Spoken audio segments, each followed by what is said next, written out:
उपस्थित सबै धर्ममित्रहरूमा मेरो नमस्कार र जोजोलप्पा। आज पनि हामीले अस्ति जस्तै यो गृह विनयको अस्ति हामीले केही भाग त सुरु गरिसक्यौँ। आज हामी यसको फेरि कन्टिन्यू गर्दैछौँ। अस्ति हामीले यो सिगाल वारसूत्रको ब्याकग्राउन्ड चाहिँ हामीले सबै नै पढिसके भन्नु पर्यो।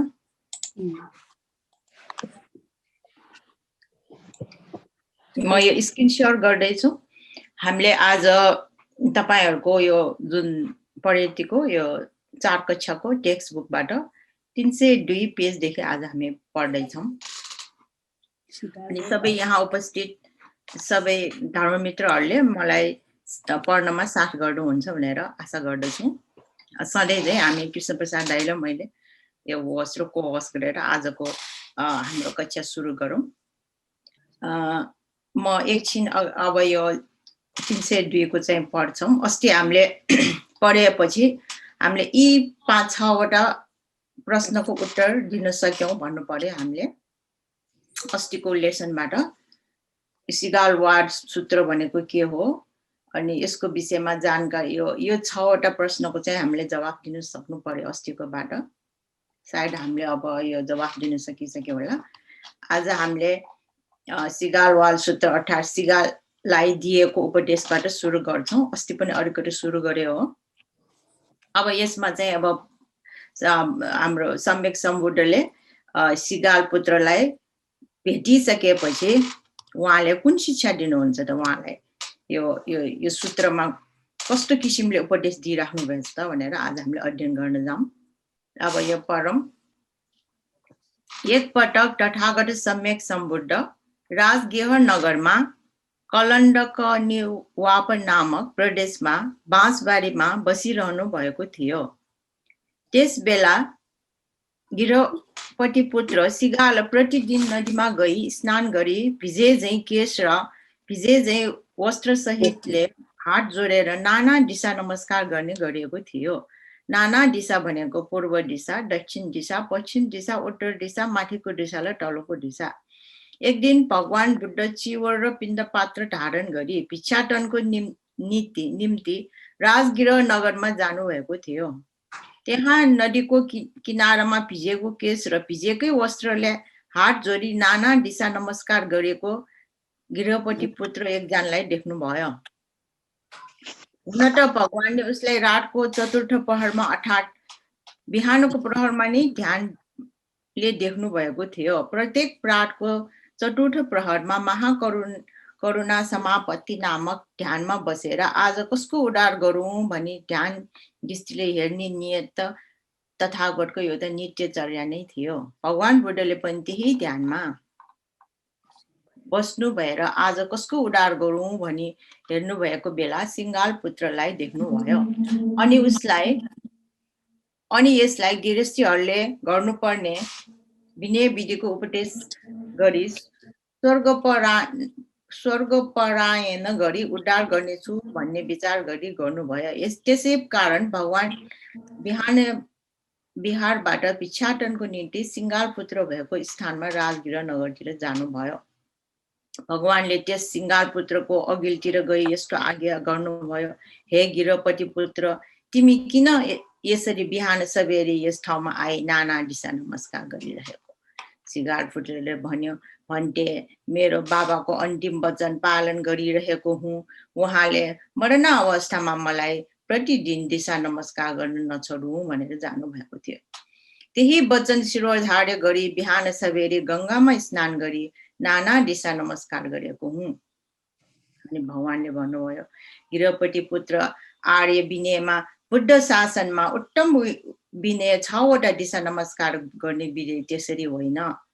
अनि सिगालले भन्थे, त्यसो हो भने कृपा राखी आर्य विनयमा दिशा नमस्कार गर्ने कसरी हो त आज्ञा गर्नुहोस्। मलाई धर्म उपदेश दिई उद्धार गर्नुहोस् भगवान। गृहपति पुत्र त्यसो भए एकचित्त भएर सुन, हवस् आज्ञा होस् भनी सिंगाल पुत्रले जवाफ दियो। अनि भगवानले निम्न उपदेश दियो। यो चाहिँ अब यो सुरु भएपछि भगवानले उहाँलाई यो जसरी उसले उसको बुवाको अन्तिम इच्छा पूरा गर्नलाई 6वटा दिशामा ढोकिराख्यो होइन अनि वन्दना गरिराखेको देखेर ल अब यो सुन यो 6वटा दिशामा हामीले किन गर्नु परेको हो त भनेर गिरपतिले चाहिँ गिरपतिको पुत्रलाई भगवानले भन्नुहुन्छ है। अनि यसमा पनि यो यति पढिसकेपछि हामीले दुईटा प्रश्नको जवाब दिन सक्नुपर्छ। भगवान बुद्धले सिंगाललाई के उपदेश दिनुभयो? 6 दिशा नमस्कारको अर्थ खुलाउनुहोस्। यसमा चाहिँ 6 दिशाको चाहिँ अर्थ चाहिँ दिए छैन है। यो चाहिँ हाम्रो फेरि अस्ति पढेको 5 कक्षामा छ। यो 6 दिशा यसरी जान्छ। पूर्व दिशाको मतलब माता पिता हो। दक्षिण दिशाको मतलब आचार्य गुरुजन। पश्चिम दिशाको मतलब पत्नी पति अथवा छोराछोरी। उत्तर दिशाको मतलब हितचिन्तक मित्रहरू साथीहरू। अधो दिशाको मतलब काम गर्ने कर्मचारीहरू नोकर चाकरहरू। ऊर्ध्व दिशाको मतलब श्रमण ब्राह्मणहरू हो भनेर यसमा चाहिँ भनेको। यो 6वटा दिशा भनेको त्यही भयो। यसमा हामीले यही जवाब दिन सक्छौँ। अनि आर्य यसरी गिरपति पुत्र भगवानको आर्य विनय पालन गरेर श्रावकहरूले प्रथम 4 प्रकारको कर्म क्लेश यो गुण गिर्ही विनय भनेर छ। यो विनय हामीले पालन गर्यो भने हामीलाई कुन के फाइदा हुन्छ त भन्ने यसमा भनेको छ। भगवानको आर्य विनय पालन गरेका श्रावकहरूले प्रथम 4 प्रकारको कर्म क्लेश युक्ति काम त्याग गर्छन्। नम्बर 2 4 प्रकारको पाप अकुशल गर्न गर्दैनन्। सम्पत्ति विनाश हुने 6वटा कारण पनि सेवन गर्दैनन्। यति 14वटा पाप अर्थात् अकुशल कार्य छाडेपछि मात्र 6वटा दिशालाई नमस्कार गरी नाना दिशामा आउने निन्दनीय नआउने निन्दादि भए नआउने गरी समाधान गरी यस लोक र परलोकमा सफलता प्राप्त गर्न सक्छ। अब यदि चाहिँ हामीले यो गिरे विनयको यो भगवानले भन्नुभएको जुन नियममा बस्नुभयो भने हामीलाई विभिन्न अब बाट आउने भयहरू हैन अब निन्दा प्रशंसाहरू भयो अब आइराख्छ नि हाम्रो जिन्दगीमा त गृहस्थीमा त कति त्यस्तो सधैँ हाम्रो जिन्दगी राम्रो भइराख्दैन भयहरू आइराख्छ। त्यो भयलाई कसरी तर्ने त हामी यो भयबाट हामी कसरी मुक्त हुने त भनेर यो गृहस्थीमा बसेर पनि हामीले गर्न सकिन्छ भन्ने कुरा यसमा प्रस्ताउँछ यसमा यो सूत्रमा। अब त्यसपछि हामीले अब यो अस्ति पनि हामीले यही डिस्कसन गरेको थियौँ। यो नियमहरू पालन गर्यो भने यस लोकमा मात्रै होइन परलोकमा पनि हामीलाई राम्रो हुन्छ भनेर दुईटै लोक भनेपछि अब हामी सुगतिगामी हुन सक्छौँ भन्ने कुरा यसमा प्रस्ताउँछ है। अब त्यसपछि अब हामीले यो यसमा आउँछ अब के कर्म क्लेशहरू भनेको के हो? 4 प्रकारको कर्म क्लेश आउँछ है। त्यसपछि 4 प्रकारको पाप अनि सम्पत्ति नाश हुने 6वटा कारण, सुरापान गर्नुमा 6वटा दोष, सबै हाम्रो अब गृहस्थी जीवनलाई काम लाग्ने भनौँ न हैन। अनि कुबेलामा घुम्न जानुको 6वटा दोष यसरी आउँछ के यसमा है। अब यो हामीले अब फेरि आज जति हामीसँग 8 घण्टा टाइममा हामीले जति गर्न सक्छौँ गरौँ। अब मलाई यहाँ उपस्थित साथीहरूले पढ्नमा मद्दत गरिदिनु। सबभन्दा पहिला 4 प्रकारको कर्म क्लेश जसले पढिनुहुन्छ। 4 आर्य श्रावकहरूले त्याग गर्ने कर्म क्लेश 4वटा यी नै हुन्। प्राणी घात गर्नु, पर वस्तु चोरेर लिनु, पर स्त्री पर पुरुष गमन गर्नु, झुठो कुरा बोल्नु, यी 4वटा अकुशल कर्मलाई कर्म क्लेश भन्दछन्। यी 4वटा कर्मलाई कर्म क्लेश भनेको पनि कारण छ। यी 4वटा कर्म गर्दा मनमा क्लेश उत्पन्न हुने हुनाले यी 4वटा कर्मलाई कर्म क्लेश भन्ने नाम दिएका हुन्। गृहपति पुत्र उक्त 4 प्रकारका कर्म क्लेशलाई आर्य श्रावकहरूले त्याग्छन्। यसरी उपदेश दिई भगवानले पुनः निम्न श्लोक आज्ञा गर्नुभयो। पानातिपातं अदिन्नादानं मुस्साबाडो च बुज्जति परदारगमन नेच नपसन्तति पण्डिता। प्राणीघात गर्नु, चोरेर लिनु, झुठो बोल्नु र व्यभिचार गर्नुलाई क्लेशयुक्त काम भन्दछन्। यी चारैवटा कामलाई पण्डितहरू विद्वानहरू प्रशंसा गर्दैनन्। साधु साधु साह्रो परमादिलाई धन्यवाद। अब यसमा चाहिँ अब यसो हेर्यो भने यो खास गाह्रो त छैन। 4 प्रकारको कर्म क्लेशमा यो हाम्रो त्यो पढ्न आउँछ, यो पञ्चशील है। प्राणघात गर्नु, यो नचोर्नु, परिस्थिति गमन नगर्नु। पञ्चशीलको एउटा छैन यसमा, कुन शील छैन भन्नुहुन्छ यसमा? सुरापान, त्यो सुरापान, मिथ्याचार, सुरामेरय छैन। ए सुरामेर यसमा किन छैन भने पछि आउँछ नि। पछि यो यस्तो लागु पदार्थ खानाले के हुन्छ भने यो पछि सेक्सन छ, त्यसैले यसमा नभएको भयो है। अब यसमा यो सूत्रमा पनि त्यही भनेको छ। पानातिपातं अदिना दानं, हामीले यो त हामीलाई सबैले आउँछ, यो पञ्चशीलमा हामीले गर्ने भयो। मुसावाडा च उच्चतति परादार गमनु चेव नपसंसन्ति पण्डिता भनेर यो 4वटा काम गर्ने मान्छेलाई विद्वानहरू पण्डितहरूले कहिल्यै प्रशंसा गर्दैनन् भनेर भने है। यो खास गाह्रो छैन, यो खास हाम्रो यो पञ्चशीलको मात्रै सम्झिए हुन्छ।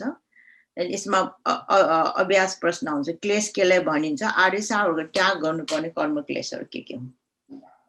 यो यसमा आउँछ है, आदेशहरूको कुरा आउँछ यसमा। अब अर्कोमा जाउँ। यो चाहिँ 4 प्रकारको पाप। आर्य श्रावकहरूले त्याग गर्ने 4 प्रकारका पाप अर्थात् अकुशल कर्म यी हुन्। यस श्लोकमा कतिले 1 नम्बर छन्द, राग वा स्नेहको वशमा परेर गर्न नहुने पाप कर्म गर्दछन्। कतिले 2 नम्बर द्वेषको वशमा परेर गर्न नहुने पाप कर्म गर्दछन्। 3 नम्बर मोहको वशमा परेर गर्न नहुने पाप कर्म गर्दछन्। कतिले 4 भयको वशमा परेर गर्न नहुने पाप कर्म गर्दछन्। गृहपति आर्य श्रावकहरूले उक्त द्वेष, मोह र भयको वशमा परेर गर्न नहुने पाप कर्म गर्दैनन्। यसरी उपदेश दिई भगवानले पुनः निम्न श्लोक आज्ञा गर्नुभयो। छन्दा दोषा भया महा यो धम्मं नातिवत्पत्ति आपुरति तस्य यशो सुख पक्षेव गन्धी माति। अर्थ, जो व्यक्ति छन्द, द्वेष भएको वशमा पर्दैन त्यसको यश कीर्ति शुक्ल पक्षको चन्द्रमा जस्तै दिन दुगुना रात चौगुना बढ्दछ। द्रष्टव्य, छन्दको अर्थ राग वा इच्छा वा प्रेम हो। राग, इच्छा तथा प्रेमको वशमा परेर गर्ने पापलाई छन्दागति भन्दछ। अर्थात् छन्दको वशमा परि कुमार्गमा जाने, त्यस्तै द्वेषको वशमा परेर गर्ने पापलाई दशागति भन्दछ। भयको वशमा परेर गर्ने पापलाई भयागति भन्दछ। मोहको वशमा परेर गर्ने पापलाई महागति भन्दछ। साधु साधु। यो पनि राम्रो छ है।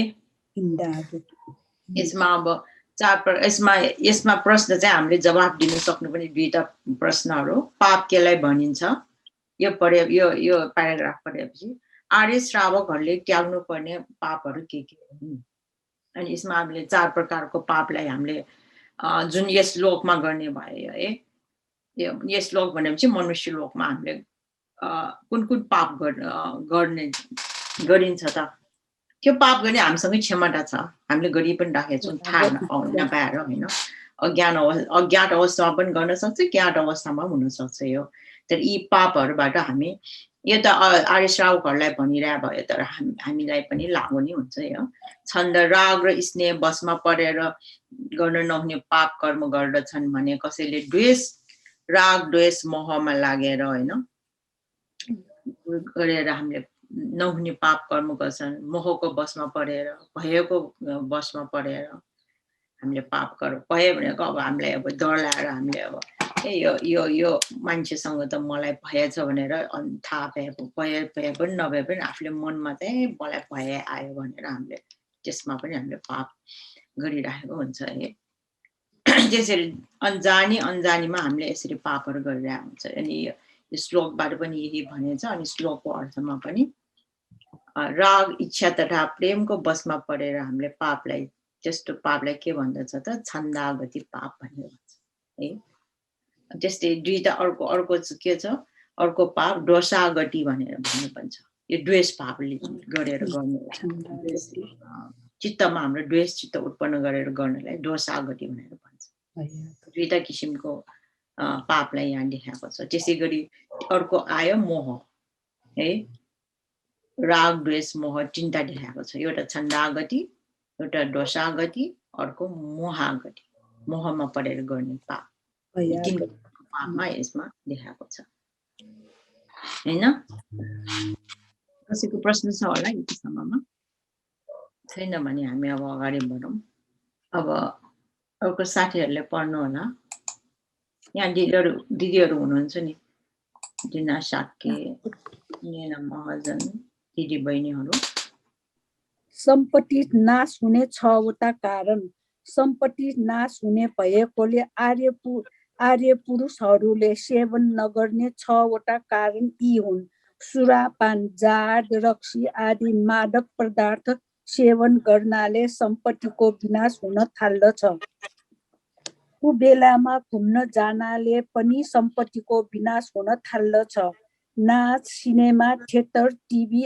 आदि हेर्ने गर्नाले पनि सम्पत्तिको विनाश हुन थाल्दछ चित्त प्रमाद हुने जुवा तास त्रिपासा आदि खेल्नाले पनि सम्पत्तिको विनाश हुन थाल्दछ कुमित्र कुसङ्गतको सङ्गत गर्नाले पनि सम्पत्तिको विनाश हुन थाल्दछ अल्छी भएर बस्नु पनि सम्पत्ति विनाश हुनुको लक्षण हो गृहपति पुत्र यति सम्पत्ति नाश हुने 6 वटा कारण आर्य पुरुष सज्जनहरूले सेवन गर्दैनन् धन्यवाद पद्मा दिदीलाई यो पनि यसमा पनि खासै गाह्रो छैन यो पनि यसमा चाहिँ एउटा मात्रै प्रश्न छ सम्पत्ति नाश हुनु राम्रो कुरा होइन भने सम्पत्ति नाश हुने 6 वटा कारणहरू के हुन् यो त हामीले सबैले थाहा पाएकै हुन्छ यी 6 वटा क्रियाकलाप गरेमा हाम्रो सम्पत्ति चाहिँ नाश हुन सक्छ कि नाशै हुन्छ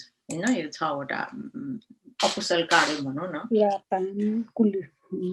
अब जस्तै अब रक्सी खाने देखि लिएर यो मौज मस्ती गर्ने सबै हैन हाम्रो यसमा यस्तो देखायो यो यी सम्पत्ति नाश हुने 6 वटा कारणहरू देखाएको छ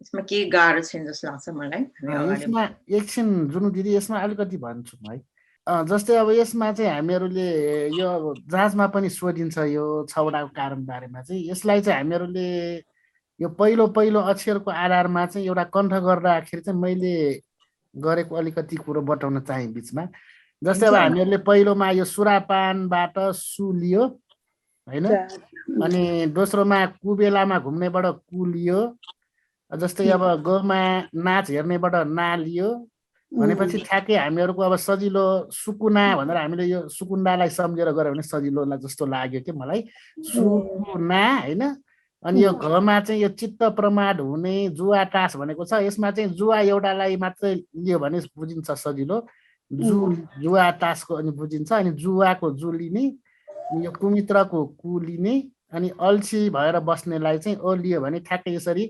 सुकुना जु भनेर यसरी फाइन कण्ठ गऱ्यो भने चाहिँ कण्ठ गर्नलाई सजिलो हुन्छ है मैले चाहिँ पहिला जहाँ जिल्ला कण्ठ चाहिँ यसरी गरेको थिएँ त्यो एउटा मैले सेयर मात्रै गर्न खोजेको यहाँ सुकुना जु यसरी सम्झ्यो भने चाहिँ अनि पोइन्टहरु छुट्दैन जु उ अ हजुर जु चाहिँ मैले जुवा टास्कको लागि लिएको है एकदम सजिलो यसरी भयो भने चाहिँ अनि पोइन्ट पनि बिर्सिँदैन 6 वटाको 6 वटै लेख्न पाए नि हैन त्यस्तो हुन्छ मैले चाहिँ यसरी कण्ठ गरेको थिएँ है मैले 4 कक्षा हुँदाखेरि चाहिँ ल जुनु दिदी सुरु गर्नु धन्यवाद हाम्रो कृष्ण प्रसाद दाइलाई यो एउटा अब कण्ठ गर्ने यो खासै पढेटीमा त हामीले कण्ठै गर्नुपर्छ सबै कण्ठ हैरानै हुन्छ यो कण्ठ गर्ने हाम्रो कृष्ण प्रसाद दाइले जुन टिप्स दिनुभयो उहाँलाई धन्यवाद र उहाँले टिप्स दिएको हामीले लिनुपर्छ है उहाँ त बोर्ड स्टुडेन्ट बोर्ड आउनुभएको अनि उहाँले चाहिँ हामीले सबैलाई फाइदा हुन्छ यसबाट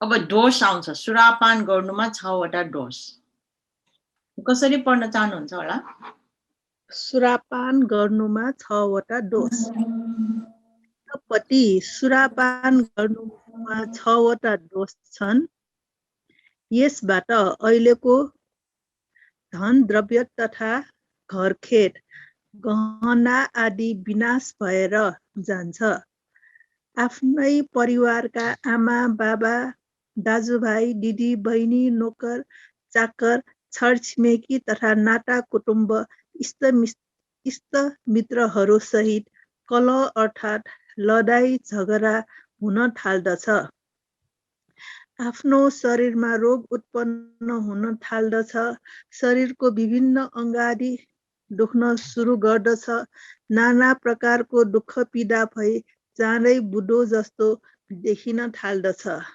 बदनामी फैलिन थाल्दछ सबैले ठिकार्न सुरु गर्दछ अपमान सहनु पर्ने हुन्छ अरूले भरपत्यार गर्न छोड्दछ विधि व्यवहार गर्न गाह्रो हुन्छ बेशर्मी भएर लाज छोड्दछ अर्थात् सुरापाना गरी कर्तव्य अकर्तव्य गरी भोलिपल्ट हिजो आफू कराएर चलेर हिँडेको कुरा सम्झी पश्चाताप गर्नुपर्ने ठाउँमा पश्चाताप नगरी अरूले आफैलाई के भन्दा हुन् भन्ने भय केही नलिई इष्ट मित्रहरूको मुखै म कसरी हेरौँ भन्ने कुनै किसिमको चिन्ता नलिई निर्लज्ज भएर हिँड्दछ सुरापानले प्रज्ञा बुद्धिहीन भएर जान्छ सुरापान गर्नु मात्रले शरीरका नसाहरू दुर्बल भएर जान्छन् नसाहरू दुर्बल भएपछि चिन्तन शक्ति शिथिल भएर कमजोर हुन थाल्दछ चिन्तन शक्ति कम भएपछि यथार्थ कुरा केही पनि बुझ्न सक्दैन स्मृति ठीक रहेन भने आँखा भए पनि अन्धो हुन्छ ज्ञान भए पनि मूर्ख बनिन्छ प्रज्ञा भए पनि असिद्धि हुनुपर्ने हुन्छ गृहपति पुत्र सुरापानमा यी 6 वटा दोष विद्यमान छन् धेरै धेरै धन्यवाद अमिताज्यूलाई अब यसमा चाहिँ 6 वटा सुरापानको प्रश्न यस्तै अघिको जस्तै प्रश्न आउँछ यसमा पनि सुरापान गर्दा के कस्ता 6 वटा दोषहरू लाग्ने हुन्छ स्पष्ट पार्नुहोस् अब यो कण्ठै गर्नुपर्ने हुन्छ तर यो चाहिँ त्यस्तो कण्ठ गर्दा लाग्दैन अब यो रक्सी खायो भने अब हामीले कोही मान्छेहरूले रक्सी खाएर हिँडेर यस्तो गटी छाडेर हिरी अटो पनि नहुने गरी हैन अब कुनै लासरमै नहुने गरी हिँडिरहेको आफ्नो त्यति गरिरहेको हामीले आफ्नै आँखाले त देखेका धेरै छन् है अब यो त्यही सम्झेर हामीले बयान गर्नु कति मान्छेहरू चाहिँ आफ्नो धनजन नै नहुने गरी आफ्नो परिवारबाट पनि टाढेर झगडा गरेर सबै त्यस्तो भएकोहरू हामीले धेरै घटनाहरू देखेका पनि छौँ तर हामी आफैले अनुभव नगरे पनि आफूले त अब सुरापान गर्दैन हामीलाई यो गरेपछि के हुन्छ भने मलाई त कुनै त्यस्तो अनुभव छैन तर यो हामीले अनुभव गर्नेहरूले त थाहा भइहाल्छ यो त्यस्तो गर्यो भने के हुन्छ त भन्ने हैन यसमा यो 6 वटा पोइन्टहरू दिएछ यसमा चाहिँ यी 6 वटा पोइन्टहरू चाहिँ हामीले त्यसको कारणले चाहिँ हामीले यो प्रश्नको जवाफ दिन सक्छौँ है अब अर्कोमा जाउँ। यो कुबेलामा घुम्न जानुका 6वटा डोस। कुबेला भनेको कस्तोलाई कुबेला भन्छ? नहुने बेला। नहुने बेला। यो कुबेलामा घुम्न जानुपर्ने 6वटा डोस के छ भने लेखेछ भने यसमा गिरहपति पुत्र कुबेलामा गली गली घुम्न जानुका 6वटा डोसहरू। शरीरको रक्षा हुन्न कुबेलामा घुम्न जाने व्यक्ति ढल नाल खाल्टो साल्टो आदिमा खस्न सक्दछ। किन खन्छ? अब धेरै अड्यारो भइसक्यो हुन्छ, कहाँ खाल्टो छ केही देख्दैन, त्यसैले हामीले अब त्यसमा खस्न सक्छ।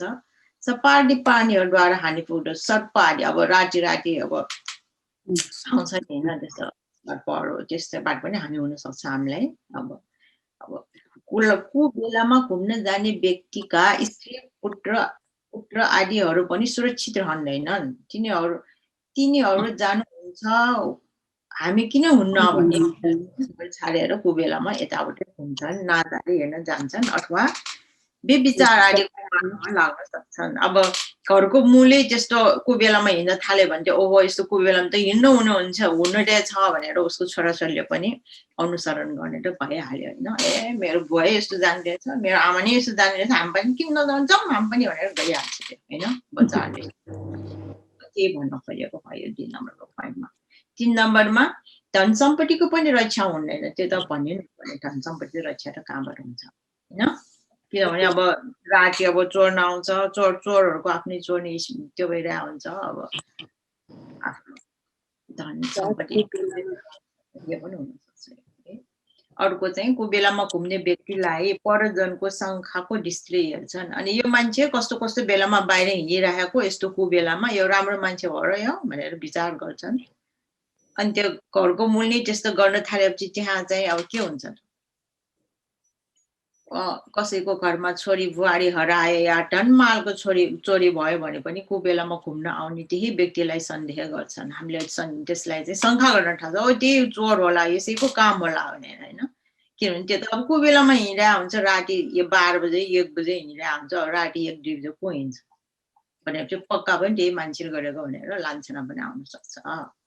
त्यसै गरी कुबेलामा घुम्न जाने व्यक्ति यदि त्यो सज्जनै भए पनि कुनै त अब राम्रै मान्छे पनि हुनसक्छ, कुनै कामले कुबेलामा गएको पनि हुन्छ, भए पनि दुर्जन ठहरिन्छ अरे त्यतिसम्म हुन्छ यहाँ है। कसैको घरमा चोर आए कुनै माल टाल चोरेर लगे पनि चोर त्यही हो भने कुबेलामा घुम्ने व्यक्तिलाई सम्हाल्न आउँछन्। यी बाहेक कुबेलामा घुम्न गइरहेको व्यक्तिमा अनेक प्रकारको दोष लान्छना आइरहन्छ। दोष भन्ने भनाइ खानु परिरह्यो भने जीवनमा अनेक प्रकारको दुःख कष्ट भय पीडा उत्पन्न हुन्छ। यो त भन्नै नपर्ने कुरा है। गिरहपति पुत्र कुबेलामा घुम्न जानेका यी 6वटा डोस हुन्। यी सबै 6वटा डोस भन्ने देखाएको हुन्छ। यो सबै हामीले कण्ठ गर्नुपर्ने हुन्छ। यसमा अब फेरि यसमा पनि यस्तै प्रश्न अघि जस्तै है, कुबेलामा घुम्न 6 डोस लाग्ने हुन्छ, ती के हुन्? यो पनि अघि भने जस्तै कण्ठ गर्नु पोइन्ट बेसिन्छ क्या हामीले जाँचमा सबै कण्ठ है। अब त्यसपछि अर्कोमा जाउँ। अब अघि कोही हामीले यो अगाडि पढेको जुन पोइन्टहरू हो त्यसलाई फेरि यसको चाहिँ अब इन्डिभिजुअल पोइन्टको चाहिँ हामीले बयान गर्दै गएको यसमा चाहिँ है। नाच आदि हेर्न जानुका 6वटा डोस। अब अर्को एकजना हाम्रो साथीहरूले पढिदिनु होला। हाम्रो यो गमा छ नाच आदि हेर्न जानुका 6वटा दोष। यो नाच आदि भन्नाले अब यो खास पहिला अनुसार चाहिँ मान्छेहरू यो थिएटरहरूमा जस्तै नाचघरहरूमा हेर्न जाने कुराहरूलाई विशेष लिएर यहाँ लेखिएको देखिन्छ। गृहपति पुत्र गीत नृत्य आदि हेर्न जानुमा 6वटा दोष छन्। 1. हेर्ने बानी परेपछि आज नाच सिनेमा गीत कहाँ कहाँ छ के छ भनी मन त्यतैतिर मात्र लागिरहन्छ। यसले गर्दा घरको कामकाज जम्मै बिग्रन्छ अथवा निद्रालाई मारेकोले गर्नुपर्ने काम ठिकसित गर्न सकिँदैन अनि धन सम्पत्तिको नाश हुन थाल्छ। अब यसमा अलिकति कुरा भन्दाखेरि कस्तो भन्दाखेरि अब जस्तै हामीले भन्न पर्ने चाहिँ के छ भन्दाखेरि अब जस्तै अब घरमा बस्ने गृहिणीहरू भए, जस्तै अब घरमा बस्नेहरूले जस्तै अब टेलिसिरियल हेरेकै एउटा उदाहरण दिउँ न। जस्तै अब यो हिन्दी टेलिसिरियल हेर्दाखेरि के हुन्छ भन्दाखेरि जस्तै अब आज यो सिरियल हेऱ्यो, अब ठ्याक्कै बिचमा रोक्यो, अब बिचमा एउटा घटना रोकाइदियो, अब त्यसपछि के होला भने खालि अब भोलि त्यो सिरियल हेर्नको लागि चाहिँ कुरिराख्ने भयो। जस्तै अब त्यसरी गर्दाखेरि के हुने भयो भन्दाखेरि ध्यान चाहिँ अब अरू काममा होइन, अब यो कहिले कुन टाइम आउँछ त्यो हेर्नुपर्छ भनेर चाहिँ सिरियल हेर्ने बानी भएको हामीहरूले व्यवहारिक रूपमा पनि देख्न सक्छौँ।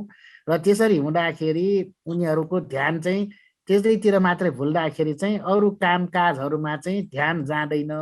त्यसरी ध्यान नजाँदाखेरि अब जस्तै कोही कोही अब राति 1 बजे 2 बजे त्यसरीसम्म पनि टेलिसिरियलहरू फिल्महरू अब विभिन्न नाचहरू हेरेर बस्दाखेरि चाहिँ उनीहरूको निद्रा पनि राम्रोसँग पर्दैन। त्यसरी निद्रा राम्रोसँग नलागेपछि पनि के हुन्छ त भन्दाखेरि काम राम्रोसँग हुन सक्दैन, अर्थात् काम जुन पुरा रूपमा गर्नुपर्ने हो त्यो अपुरो रहन्छ। र त्यसरी हुँदा पनि उनीहरूको धन सम्पत्ति चाहिँ नाश हुन्छ भन्ने कुरा यो 1 नम्बर भयो। अनि 2 नम्बरमा मन सधैँ नाचतिर मात्रै डुलिरहन्छ। जस्तै अब आज 1 भाग हेऱ्यो, अब भोलि के होला भने फेरि भोलि भाग पनि हेर्ने, चाहिँ त्यसैमा मात्रै मन डुलिरहने हुन्छ भन्ने कुरा भयो। दोस्रो 3 नम्बरमा अब कतै बाजा बजिरहेको छ कि भनी कान त्यतैतिर मात्र लागिरहन्छ। जस्तै अब जात्राहरू पर्वहरू यस्तो भइराख्दाखेरि चाहिँ अब जस्तै अब कहीँ बाजा आयो भने के को बाजा आयो भनेर चाहिँ अब काम चाहिँ एउटा गरिराखे पनि कान चाहिँ त्यो बाजातिर लम्किरहेर चाहिँ अब त्यहाँ के आएछ भनेर चाहिँ त्यसरी लग्दाखेरि पनि हाम्रो कान चाहिँ काममा होइन त्यो नाचतिरै जान्छ भन्ने कुरा यो बाजाको बारेमा भयो। तेस्रो पोइन्ट। अनि 4मा कतै अद्भुत आदि अनेक वार्ता भइरहेको छ कि भनी मन उतैतिर मात्रै दौडिरहन्छ। यहाँ अद्भुत वार्ताको मतलब सारहीन भूत प्रेत तथा देवी देवताका कथाहरू हुन् भनेको छ। अब यहाँ चाहिँ हामीहरूले यो देवी देवताहरू जस्तै अब यस्तो विभिन्न कुराहरूको बारेमा चाहिँ जस्तै अब जादुगरहरूको बारेमा यस्तो विभिन्न कुराहरूको चाहिँ कुरा सुन्ने इच्छा त्यस्तोतिर लाग्यो भने चाहिँ त्यतैतिर मन दौडिन्छ भन्ने कुरालाई लेखिएको छ यसमा। अनि 5 नम्बरमा मृदङ्ग बाँसुरी आदि बाजा। अब यो मृदङ्ग भन्नाले अब यो बाजाको एउटा नाम हो। जस्तै हाम्रो यो पञ्चे बाजा जुन सनाहा दमाहा ट्याम्को भन्ने जस्ता, जस्तै अब बाँसुरी यो विभिन्न पञ्चे बाजा हाम्रो जुन नेपालीमा चलन छ यो यस्तै बाजाहरूको नाम हो एउटा यो मृदङ्ग भन्ने। र यसरी चाहिँ त्यस्तो बाजाहरू बजिराख्दा पनि के हुन्छ भन्दाखेरि मन त्यतैतिर त्यो बाजाहरू बजेपछि त्यो बाजातिर मन जान्छ भन्ने कुरा लेखिएको भयो 5औं बुँदामा। त्यसै गरी 6 नम्बरमा कहीँ ढोलक मृदङ्ग आदि ठुल्ठुला बाजाहरू बजाइरहेका छन् कि भनी चित्त चञ्चल भई गर्नुपर्ने कामकाज जम्मै छाड्छन् अनि समयमा गर्नुपर्ने काम गर्न नसकी सम्पत्तिको हानि हुन थाल्दछ भनेर चाहिँ यसरी यसमा चाहिँ यो बाजाहरूको बारेमा विशेष यहाँ कुराहरू चाहिँ लेखिरहेको देखिन्छ। गयोपति पुत्र नाच आदि हेर्न जाने गर्नाले उत्पन्न हुने 6वटा दोष यिनै हुन् भनेर। अब यो कुराहरूलाई हामीले हेर्दाखेरि विशेष गरी चाहिँ यो पुरानो कुरालाई चाहिँ यो भन्नुको मतलब हाम्रो यो नेपाली व्यवहार सांस्कृतिक समाजमा भएको कुराहरूलाई चाहिँ यसमा आधार दिएर बुँदाहरू चाहिँ तयार गरिएको देखिन्छ। साधु साधु साधु। धेरै धेरै धन्यवाद कृष्णप्रसाद दाइले। उहाँले पढेर पनि धेरै व्याख्या गरिदिनु भयो हामीलाई। यसमा चाहिँ फेरि नजाउँ, उहाँ दाइले हामीलाई बताइदिनु भयो। यसमा पनि यही प्रश्न आउँछ, सबै नाचगान हेर्नु जानुका कतिवटा दोषहरू छन् उल्लेख गर्नुपर्छ। यो जवाफ दिन सक्नुहुन्छ पढेर है। अब हामीसँग 5 मिनट छ। 5 मिनटमा मेरो विचारमा घरैन्य सकाउने हामी आज है घरैन्य सकायो भने अनि अर्को पल्ट हामी अल्छी भएर रहनुका 6वटा दोष। अल्छी भएर रहनु 6वटा दोष चाहिँ त्यसपछि के छ भने अल्छी भएर रहनुको 6वटा दोष चाहिँ अलि लामै छ। लामो भएकोले अहिले चाहिँ जो आदि खेल्नुको 6वटा। अब जो आदि खेल्नुको 6वटा, त्यसपछि कुमितसँग 6वटा दोष, यो किन सकाउँछ होला त्यसपछि अल्छी भएर रहनुको 6वटा दोष चाहिँ हामीले पछि पढ्छौँ मलाई कस्तो राम्रो छ है यो एकदम लागु हुने यो गिरे बिने 6:25 सम्म गर्दा हुन्छ जुन दिदी क्लास अनि 7:25 सम्म ए जे होस् मेरो विचारमा यो कुमित्रसँग सम्म सकाउनु हुन नियमसम्म अब भयो त अर्को एकजनाले पढिदिनु होला घ सरडीले पढ्नुहुन्छ घसम्म पढ्छु घ पढेर ल्याउँछु घ जुवा आदि खेल्नुमा 6वटा दोष गृहपति पुत्र प्रमाद उत्पन्न हुने जुवा तास त्रिपासा आदि खेल्नुमा 6वटा दोष छन् 1 नम्बर जुवा खेल्दा जित भयो भने शत्रु बढ्दछन् जित्नेले म जिते भन्ने भावनाले अभिमान गर्न थाल्दछ परजनलाई अपमानजनक शब्द प्रयोग गर्दछ अनि परजनले मनमा रिस उठ्न थाल्दछ जित्ने प्रति शत्रुभाव गर्न थाल्दछ अझ अलि दुर्जन पुरुष भयो भने त पिटपाट पारी जितिराखेको धन जम्मै लुट्ने विचार गर्दछ या लुटी पनि हाल्दछ 2 नम्बर जुवा खेल्दा हार भयो भने पनि आफ्नो धन परजनको हातमा गएको हेरी आफ्नै धन मात्रै सम्झी लामो परेर अफसोस गरिरहनु पर्ने हुन्छ 3 नम्बर धनी व्यक्ति पनि जुवामा हारेर निर्धनी हुनुपर्ने हुन्छ 4 नम्बर कहीँ सभा सोसाइटीमा गए पनि जुवा दे भनी विश्वास पत्यार गर्दैन 5 नम्बर नाता कुटुम्ब इष्टमित्र हुनुपर्छ है मत्री लेखेछ इष्टमित्रहरूले हेला गर्न थाल्दछन् त्यस्ताको छोरा भएर पनि त्यस्तो कुलोटमा लागेर हिँड्नु हो भनी आफ्नै हित चिन्तकहरूले पनि हप्काउन थाल्दछन् जुवाडे भएपछि कसैको अर्टी बुद्धि पनि मनमा पस्दैन अनि उसै हित चिन्तकहरूले पनि हामीले भनेको अर्टी नसुन्ने भनी कहीँ बाटैमा भेट भए पनि नदेखेको जस्तो गरी एकातिरबाट हिँडिदिन्दछन् जुवाडेको विषयमा कसैले केही कुरो भन्न तथा सोध्न आए पनि आफ्नै दाजुभाइहरू समेत त्यस्ताको कुरा हामीलाई थाहा छैन भनी भनिदिन्छन् यस प्रकारले आफ्नै मान्छेहरूको दृष्टिबाट पनि खस्नुपर्ने हुन्छ 6 नम्बर आवाहा विवाह भनी जुवाडेले गर्न सक्दैनन् जुवाडेको छोरी कसैले लिँदैनन् छोरीलाई पनि कसैको आफ्नो कन्या दिँदैनन् किनभने छोरीलाई पनि कसैले आफ्नो कन्या छोरालाई पनि कसैले आफ्नो कन्या दिँदैनन् किनभने जुवाडेको सम्पत्ति स्थिर रहँदैनन् चाँडै नाश हुन्छ तसर्थ जुवाडेले विधि व्यवहार हतिपति गर्न सक्दैन गृहपति पुत्र जुवा कस्तो व्यवसायमा कस्तो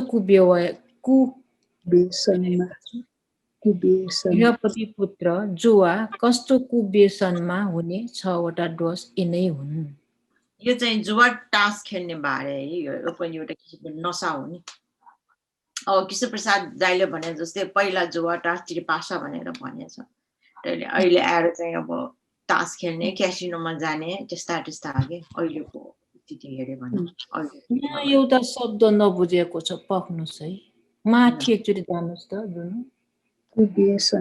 एउटा शब्द अपमानजनक भनेको के हो अपमान नपुगेको अपमानजनक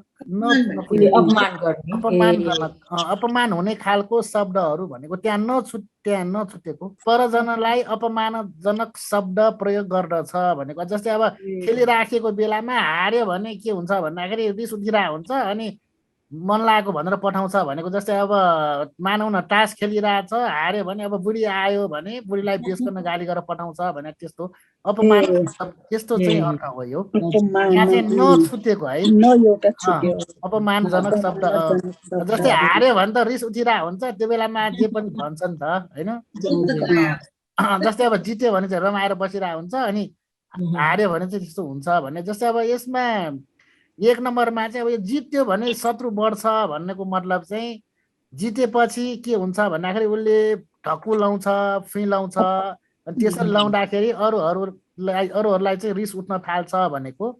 र त्यसरी रिस उठ्न थालेपछि के हुन्छ भन्दाखेरि यसले अहिले जित्यो, अब म यसको पैसा लुटेर लग्छु भनेर कोही कोही अब राति आएर लुटेर लग्ने त्यस्तो विचार गर्छ भनेको यो 1 नम्बरमा चाहिँ।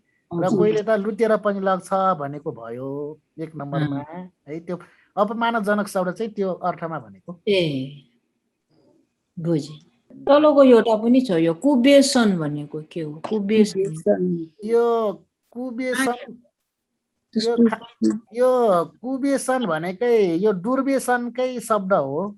दुर्व्यसन भनेको है, यो कुबेसन भनेको दुर्व्यसन भन्नुको मतलब कस्तो भन्दाखेरि त्यो बानी व्यवहारमा चाहिँ नराम्रो भनेको हो कि खास चाहिँ कुव्यवहारलाई कुबेसन भनेर लेखिएको। जुवा जस्तो कुबेसन भनेको मतलब नराम्रो बानीमा फस्ने भनेको हो। अब यो एउटा पढ्ने कि के गर्ने? थोरै छ है, एउटा सकाइदिउँ। भ्याउँछ 25 सम्म गर्नुभयो हुन्छ। 18 भयो, 7 यो एउटा सकाउँछु अनि त्यसपछि हामीले अल्छी हुने ढेले लामो छ, त्यो सकाउन सक्दैन। यो जति लिँदा हुन्छ दिदी। यो चाहिँ थोरै छ, यो सकाम है। म पढ्दिउँ। हुन्छ ल। कुमित्र सङ्गत गर्नुमा 6 वटा दोष। गृहपति पुत्र कुमित्र सङ्गत गर्नुमा 6 वटा दोष छन्। त्यस्तो व्यक्तिलाई त्यस्तै व्यक्तिहरू मात्रै भेटिन आउँछन् जो बारमासे रक्सीबाज बेबिचारी बादमास हुन्छन्। 2 त्यस्तो व्यक्तिको साथीहरू रन्डीबाजीमा हिँड्ने, होटेल पट्टी मात्रै चहारी पैसा उडाउन हिँड्ने हुन आउँछन्। 3 जाड रक्सी गाजा भाग अफिम आदि मादक पदार्थ सेवन गरेर हिँड्ने मानिससँग त्यस्तै व्यक्ति साथी हुन आइपुग्छन्। यस्ता व्यक्तिले परजनले आफूलाई गरिराखेको गुण बिर्सिदिन्छन्। गुण नचिन्न अकृतज्ञहरू खाली छलकपट ढोकाबाजी मात्रै गरेर हिँड्ने मानिस यस्ता व्यक्तिका साथी हुन आइपुग्छन्। यस्ता व्यक्तिका साथीहरू छट्टु, लुच्चा, दण्डुवा, देखादेखि ठगेर देखादेखि ठगेर लगी जीविका गर्ने ठग बदमासहरू हुन आउँछन्। लुटाहा, डाकु, चोर, फताहा यस्ता मात्रै यस्ता व्यक्तिका साथी हुन आइपुग्छन्। गृहपति पुत्र कुमित्र सङ्गत गर्नाले उत्पन्न हुने दोष यिनै 6 वटा हुन्। अभ्यास प्रश्न। कुमित्र सङ्गत गर्दा के कस्ता दोषहरू देखा पर्ने हुन्छ? यी सबै लेख्नु पर्ने हुन्छ। थोरै यो 6 वटा पोइन्ट लेख्नु पर्यो यसमा। यसमा चाहिँ अब कुमित्र सङ्गत ब्याड एसोसिएसन भन्छ नि हामीले, त्यस्तो कुमित्रहरूको अब नराम्रो मान्छेको सङ्गतले के हुन्छ यो त हामीले सबैले थाहा भन्दाखेरि यो 1 देखि 6 सम्म छोटकरीमा लेख्ने होला। जति सम्झ्यो त्यस आफ्नै भाषाले लेख्नुहुन्छ। एजुकेसन विभागले आफ्नै भाषाले पनि लेख्नुहुन्छ नि। हुन्छ, यहाँकै बुढाहरू अलि मिलाएर लेख्दा हुन्छ। जस्तै अब कुमित्र भनेपछि के बुझ्नु पर्यो? पहिला हामीलाई नराम्रो बाटोमा लग्ने साथीहरू बुझ्नु पर्यो। अब यहाँ चाहिँ अब यो 1 नम्बरमा चाहिँ भन्न खोजेको जस्तै अब हामीहरूले अब जस्तै अब रक्सी खाने नै साथीहरू, चुरोट खाने भए चुरोट खाने नै साथीहरू, जस्तै अब सजन भए सजन नै साथीहरू। त्यो भन्नुको मतलब चाहिँ उनीहरूको बानी अनुसारको साथी हुन्छन् भन्ने कुरालाई यहाँ कुमित्र भन्नाले चाहिँ अब 12 मासेलाई 12 मासे नै साथी मिल्न आउँछ। जस्तै अब रक्सी खानेहरूलाई रक्सी खाने नै साथीहरू मिल्न आउँछ। अब बेबिचारलाई बेबिचार नै साथी, जस्तै बदमासको बदमासै साथी भनेर हामीहरूले यो सङ्गत भनेर हामीहरूले जुन पढाएको छौँ त्यो सङ्गत चाहिँ अब जस्तै नराम्रो भएपछि नराम्रोकै सङ्गतमा चाहिँ पर्छन् भन्ने कुरा हो यो 1 नम्बरमा। जस्तै दोस्रोमा पनि त्यस्तै छ। जस्तै अब त्यस्तो व्यक्तिहरूका साथीहरू जस्तै अब रन्डीबाजीमा हिँड्ने, भत्ती मात्रै चारी पैसा उडाएर हिँड्ने। जस्तै अब हामीहरूले हेरेर पनि छौँ। जस्तै अब काम गरी खान मन नलाग्नेहरू, अब जस्तै अब बाबुआमाको पैसा धेरै अब त्यतिकै दिइराहरू त्यस्तो चाहिँ हामीहरूले राम्रोसँग हेर्न नसक्दाखेरि उनीहरू यसरी चाहिँ विभिन्न नराम्रो काममा जाने त्यसरी चाहिँ पैसा उडाएर हिँडेको पनि हामीले देखेका छौँ। अब त्यसै गरी यो तेस्रोमा जस्तै अब हामीले आजकल अब जाँद रक्सी गाँजा भाङ अफिम अब आजकल त जस्तै अब ब्राउन सुगर भयो। अब जस्तै आजकल त अब ड्रग्सको सिरिन्ज लिनेहरू त्यस्तो साथीहरूसँग हिँड्ने मान्छेहरू पनि अब अहिले यो यङ जेनेरेसनमा देखिन्छ। त्यस्तो कुराहरू भयो यो तेस्रो चाहिँ त्यो अब अहिलेको परिवेशहरूको कुराहरू हामीले राख्नु भए पनि हुन्छ। जस्तै यो बुकमा जस्तै अब गाँजा भाङको कुरा छ। जस्तै अब आजकल अब मानिसहरूले जस्तै अब यो ड्रगहरू सिरिन्जहरू लिएर जस्तै अब एड्स रोगहरू लागेको कुराहरू पनि छ होइन हामीहरूले देखेका। जस्तै अब विभिन्न अब आजकल त अब सिरिन्जको चलनहरू जस्तै अब खाएर सिरिन्ज लगाएर ड्रग लिनेहरू पनि छ। त्यस्तो कुराहरू पनि राख्दा हुन्छ। यो बुकको मात्रै राख्नु परेन, मिलाएर तपाईँहरूले जाँचमा लेख्नुभयो हुन्छ है। भन्नुभयो कुरा चाहिँ त्यही अनुसार आधार लिएर आजकलको बयान गर्नु हुँदा नि हुन्छ है। हुन्छ। यो हामीले आज यो यति सकौँ अनि अल्छी भएर आउनुका 6वटा डोज अर्को हप्ता पढौँ। अनि यो यसमा चाहिँ हामीले यो खास यो गाह्रो लेसन होइन, त्यसैले यसमा चाहिँ हामीले कण्ठ गर्नु पर्यो। अनि हाम्रो कृष्ण प्रसाद दाइले टिप्स दिनुभयो जस्तै यो कसरी कण्ठ गर्न सिक्नु पर्यो। त्यसपछि लेख्ने बेलामा आफ्नै भाषामा चाहिँ हामीले लेख्न मिल्छ। त्यो बुढाहरू चाहिँ हामीहरूले आफूले बुझ्ने अनुसार चाहिँ बुढाहरू बनाउनु हुँदा हुन्छ। जस्तै अब आफूलाई कुन तरिकाले सजिलो छ त्यो अनुसार चाहिँ बुढाहरू बनाउने। जस्तै अब मैले अघि नै भने जस्तो त्यही नै चाहिन्छ भन्ने छैन। हामीले त्यो पोइन्ट चाहिँ आफ्नो मनमा ठ्याक्कै बसोस् त्यसरी चाहिँ पोइन्टहरू लिएर हामीहरूले पोइन्टहरू बनाएर चाहिँ शब्दहरू कण्ठ गर्ने पहिला, अनि चाहिँ पहिलो अक्षरको नियम लगाउँदा हुन्छ। हस्, धन्यवाद। मलाई चाहिँ भएको अनुभव चाहिँ त्यस्तो छ है। एकदम राम्रो अनुभव हो तपाईँको। ल अब आज हामीलाई अमेरिकादेखि जुन दिदीले क्लास लिनुभयो त्यसको लागि धेरै धेरै साधुवाद दिन चाहन्छु। उहाँले आफूले मिहिनेत गरेर जुन आफूले सकेअनुसार चाहिँ पढाउनु भयो त्यसको लागि चाहिँ हामी यो पर्यटि अखिल नेपाल भिक्षु महासङ्घको यो पर्यटि शिक्षाबाट पनि धेरै धेरै नै उहाँलाई साधुवाद दिन चाहन्छु, मेरो व्यक्तिगत तर्फबाट पनि र यता हामीहरूको बौद्ध पर्यटि शिक्षाको तर्फबाट पनि। साधु साधु साधु साधु साधु।